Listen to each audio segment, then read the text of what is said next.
เด้อไปรถคันนี้เด้อผู้นี้เด้อมึงไหมมีเอกสารก็เอาเงินมีเอกสารก็เอาเงิน โมเอกท่านหรือเปล่าฮะ จะมาวันนี้เอาจะมาวันนี้มีเอกสารแล้วนะ ชี้แจงและขอโทษกรณีถ่ายคลิปเจ้าหน้าที่กวดกาโพสต์ลงออนไลน์วันที่ 11 กุมภาพันธ์ 2026ท้าวเวียงไซแสงสุดีอายุ 34 ปีบ้านลาดทาแฮเมืองปากอูแขวงหลวงพระบางผู้ที่ถ่ายคลิปเจ้าหน้าที่กวดกาโพสต์ลงออนไลน์ในวันที่ 24 มกราคม 2026ได้ออกมาชี้แจงเหตุการณ์และขอโทษต่อเจ้าหน้าที่ข้าพเจ้าท้าวเวียงไซแสงสุรีอายุได้34ปีอาชีพประชาชนบ้านปัจจุบันบ้านลาดทาแฮเมืองปากอูนครหลวงพระบางต่อกับเหตุการณ์ที่ข้าพเจ้าและเมียได้ถ่ายคลิปวิดีโอของเจ้าหน้าที่กดกาส่งให้กลุ่มโชเฟอร์รถและมีคนในกลุ่มเป็นคนเอาไปลงประจานทางโลกโซเชียล Facebook ในวันที่24เดือน1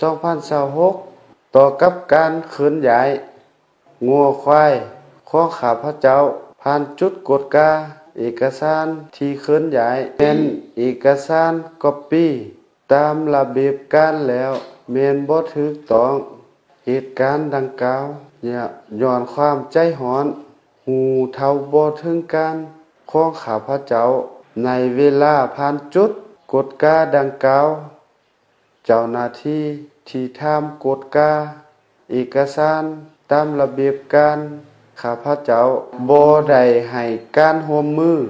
ต่อเจ้าหน้าที่พร้อมทั้งท้าทายต่อเจ้าหน้าที่นอกจากนั้นยังได้โต้ตอบปะทะคำเว้า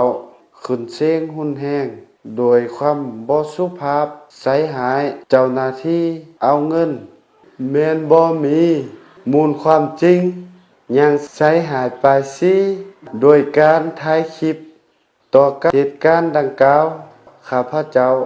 ขอยอมรับผิดต่อบุคคลที่ถูกเสียหายข้าพเจ้าขอโทษมายังการจัดตั้งภาครัฐสังคมและผู้ที่ถูกเสียหายในครั้งนี้ด้วยความจริงใจในอนาคตข้าพเจ้าขอสัญญาว่าจะบ่ให้เรื่องแบบนี้เกิดขึ้นอีกและขอวอนนำสังคมผู้ยังมีคลิปห้ามบ่ให้แชร์ต่อและให้ลบคลิปดังกล่าวเพื่อการช่วยเหลือข้าพเจ้าโดยความผิดพลาดในครั้งนี้